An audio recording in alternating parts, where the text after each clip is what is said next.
Hi everyone, it's Jenny, and I'm going to do a quick example of my thought process for when I'm determining whether or not a source is useful or a piece of crap. So the C in CRAAPP is for currency. Is this information current or is it outdated? This website has dates on the articles. The last one is from 23 March 2020, March 23rd, which is today as I'm filming this. And you can see that a little further down, they're talking here about rolling updates. The most recent one in there is updated 20 March, so 3 days ago. It looks like this is being updated very frequently, which is good news for us for using it as a source and also just in general. Next we have relevance. Does this source help us get information about the thing we need information about? This is the World Health Organization's informational website about the coronavirus, which is definitely the thing that we need to know about right now. This site is absolutely relevant to our research need. Accuracy and authority, which are the AAs in CRAAPP, are actually going to be treated in the same thought here. So typically, if we were looking at a published source, we would be looking for citations to determine accuracy. In this case, we are looking at something that is brand new, a brand new pandemic, which means that not a lot has been published on it yet.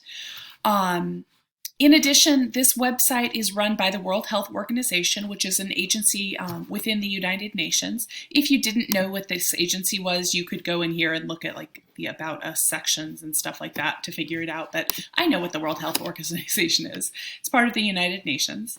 So in a global health crisis like this, the WHO is publishing raw data. So anybody who is writing an article about coronavirus right now is probably using the WHO as a source for data. And the fact that this is an agency that's connected to the United Nations, and the combination of this raw data and the fact that this is connected with the United Nations means that we are going to say that the data is accurate and that the source has authority.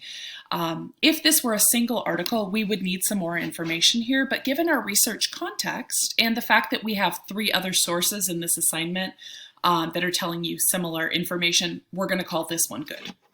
What is the purpose of this website? What is the purpose?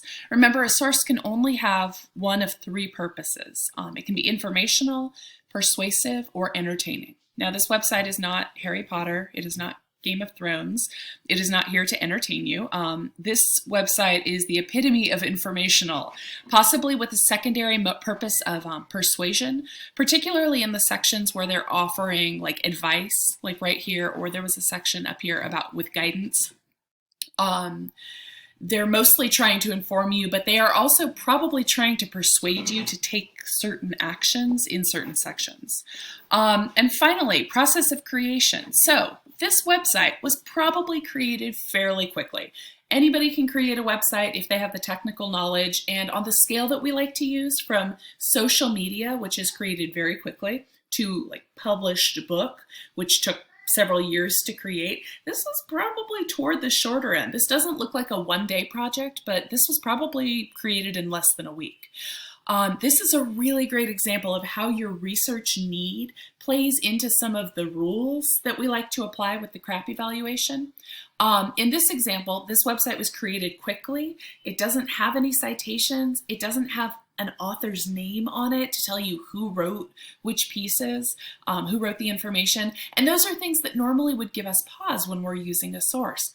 However, given our research need, which is the need to know things about the coronavirus quickly, and the research context, which is this is something that is happening right now, live, and needs to be updated quickly, this site does look like a really useful source. So we're going to go ahead and use it for our assignment. Okay, so that was me just doing a quick run through of what I'm looking for when I conduct a CRAAPP evaluation.